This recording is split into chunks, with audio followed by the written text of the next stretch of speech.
ஆன்மீக உலா சேனலை பாருங்க, மறக்காம லைக் பண்ணுங்க, ஷேர் பண்ணுங்க, சப்ஸ்கிரைப் பண்ணுங்க.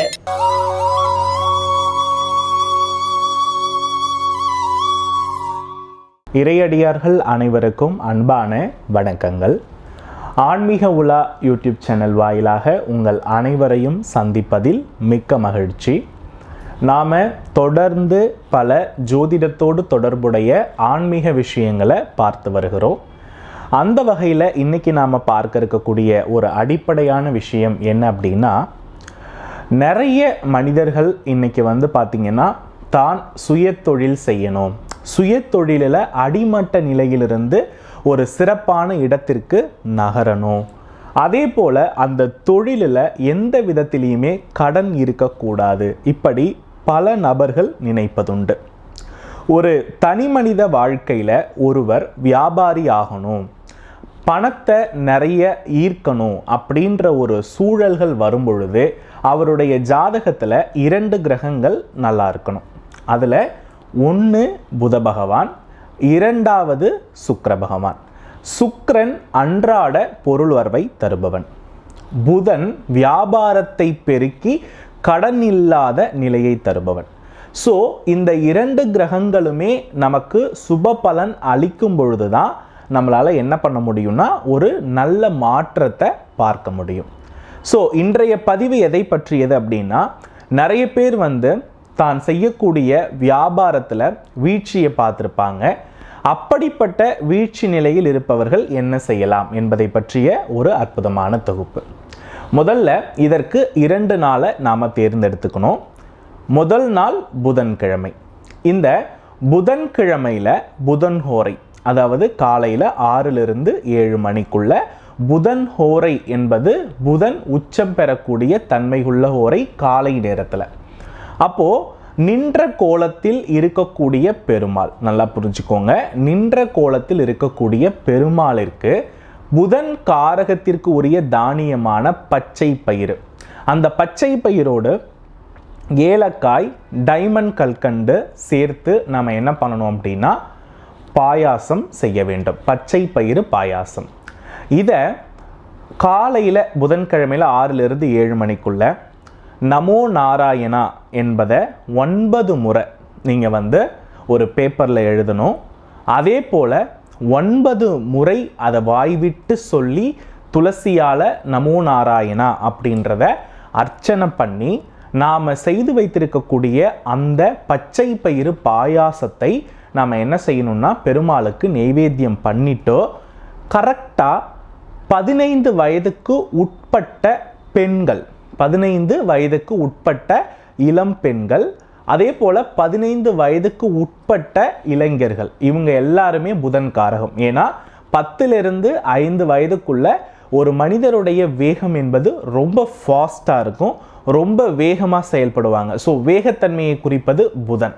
அப்போது இவர்களுக்கு அந்த பச்சை பயிறு பாயாசத்தை விநியோகம் செய்யும் பொழுது, அல்லது ஒரு திருநங்கை, புதன் அப்படின்றது திருநங்கை காரகம், ஸோ அவங்களுக்கு இதை நீங்கள் கரெக்டாக அந்த பச்சை பயிறு பாயசத்தை நீங்கள் 3 பெயர்களுக்கும் நீங்கள் தானம் கொடுத்தீங்க அப்படின்னா நாளுக்கு நாள் உங்களுடைய வியாபாரம் முன்னேற்றம் அடைவதை உறுதியாக பார்ப்பீங்க.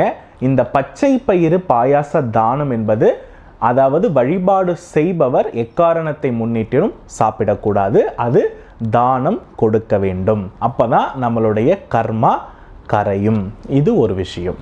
2வது விஷயம் என்ன அப்படின்னா, பொதுவாக வெள்ளிக்கிழமையில் சுக்கிரஹோரை காலையிலும் இருக்கிறது, மாலையிலும் வருது. அதில் மாலையில் வரக்கூடிய சுக்கிரஹோரை என்பது வியாபாரிகளுக்கு நல்ல மகத்துவத்தை தரக்கூடியது. ஏன்னா லக்ஷ்மி தேவி ஒடுங்கி அமரக்கூடிய நேரம் என்ற ஒரு தன்மை அந்த காலகட்டத்தில் தான் இருக்குது. அப்போது இந்த இடத்துல என்ன பண்ணணும் அப்படின்னா, கரெக்டாக இரவு 8 to 9 இந்த நேரத்தில் வரக்கூடிய சுக்கிரஹோரை காலகட்டத்தில் ஒரு சாதாரணமான வெள்ளிக்கிண்ணம் வாங்கிக்கோங்க. பொதுவாக வெள்ளிக்கிண்ணம் என்பது இன்றைக்கு எல்லாருடைய லட்சியத்திலுமே வெள்ளிக்கிண்ணம் வாங்கக்கூடிய அளவுக்கு நீங்கள் மைண்ட் செட் வச்சுக்கணும். ஸோ அந்த கிண்ணத்தில் நீங்கள் நாணயங்கள், 1 ரூபாய் நாணயங்கள் நிறைய நிரப்பிக்கோங்க. அந்த 1 ரூபாய் நாணயத்தை நிரப்பிட்டு அதையே நீங்கள் அஷ்டலட்சுமியாக பாவிக்கணும். அந்த கிண்ணத்தை அந்த அஷ்டலட்சுமியாக பாவித்து அதற்கு முன்னாடி லக்ஷ்மி ரொம்ப வசியமாகணும்னா அவங்களுக்கு பால், தேன், மஞ்சள் வாழைப்பழம் இது எல்லாம் அவங்களுக்கு பிடித்தது. ஸோ ஒரு நின்ற கோல லக்ஷ்மி படத்திற்கு முன்பாக இந்த வெள்ளி கிண்ணத்தில் ₹1 நாணயங்களை வைக்கணும். அதற்கு முன்னாடி ஒரு கிண்ணத்தில் பால், ஒரு கிண்ணத்தில் தேன், இன்னொரு கிண்ணத்தில் மஞ்சள் வாழைப்பழம் இது எல்லாம் வச்சு நீங்கள் என்ன பண்ணணும்னா நெய்வேத்தியம் பண்ணணும். அப்படி நெய்வேத்தியம் பண்ணிட்டு மகாலட்சுமிகளுடைய போற்றி அந்த 8 to 9 நைட்டில் நீங்கள் சொல்லிட்டு மறுநாள் அந்த நாணயத்திலிருந்து ₹1 எடுத்துட்டு போயிட்டு உங்களுடைய வியாபாரத்திற்கு தேவையான ஒரு பொருளை வாங்குங்கள். அது உங்களுடைய வெற்றிலை பாக்கா இருக்கலாம், ஏதாவது ஒரு மங்கள பொருள் அந்த நாணயத்திலிருந்து எடுத்துட்டு போய் வாங்கணும்.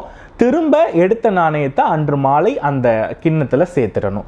ஸோ இது மாதிரி செய்யும் பொழுது அந்த இடத்துல லக்ஷ்மி வசியம் ரொம்ப ஆட்டோமேட்டிக்கலி இருக்கும். அது மட்டும் இல்லாமல் இப்போ இந்த பால் தேனை லக்ஷ்மி பூஜையில் யார் செய்கிறார்களோ அவர்கள் தான் சாப்பிடணும். ஏன்னா புதன் என்பது கடன் கரையணும். அப்போது இன்னொருத்தவங்க தானம் கொடுக்கும் பொழுது தான் அவங்க சாப்பிட்றது மூலம் தான் அது நமக்கு கரையும். லக்ஷ்மி என்பது நம்மளிடத்திலே தங்கி இருக்கணும். அப்போது அந்த தேனும் பாலும் யார் பூஜை செய்கிறாங்களோ அவங்க சாப்பிட்டுட்டு அந்த மஞ்சள் வாழைப்பழத்தை கோமாதாவுக்கு கொடுத்துடணும். ஸோ இந்த தேனும் பாலும் சாப்பிட்றதும் நீங்கள் பூஜை முடிச்சுட்டு சுக்கிரஹோரையிலே சாப்பிட்றணும். அந்த மஞ்சள் வாழைப்பழம் கொடுக்கறதையும் நீங்கள் என்ன பண்ணணும் அப்படின்னா அந்த சுக்கிரஹோரைக்குள்ளேயே கோமாதாவுக்கு கொடுத்துடணும். அந்த நாணயத்தை எடுத்து ஒவ்வொரு நாணயம் ₹1 எடுத்து நீங்கள் முதல் பொருள் வாங்குறது ஒவ்வொரு நாளும் நீங்கள் 7 நாள்னா 7 காயினை எடுக்கணும்.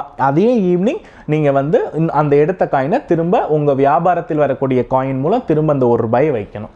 ஸோ இப்படி பண்ணும் பொழுது நீங்கள் நிச்சயமாக எப்பேற்பட்ட உச்சபட்ச தொழில் இருப்பவர்களும் இதை செய்யலாம்.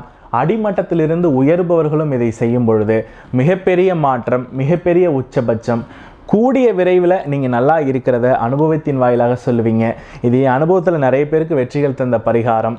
அதனால் நிச்சயமாக நீங்கள் பயனடைந்து லக்ஷ்மி வாசத்தை சிறப்பாக அனுபவிக்கலாம். அதுபோல் மேலும் ஒரு நல்ல ஒரு ஜோதிடத்தோடு தொடர்புடைய ஆன்மீக தகவலை காத்திருக்கிறேன். அதுவரை உங்களிடமிருந்து விடைபெறுகிறேன். வெற்றிவேல் முருகா. நன்றி, வணக்கம். ஆன்மீக உலா சேனலை பாருங்க, மறக்காம லைக் பண்ணுங்க, ஷேர் பண்ணுங்க, சப்ஸ்கிரைப் பண்ணுங்க.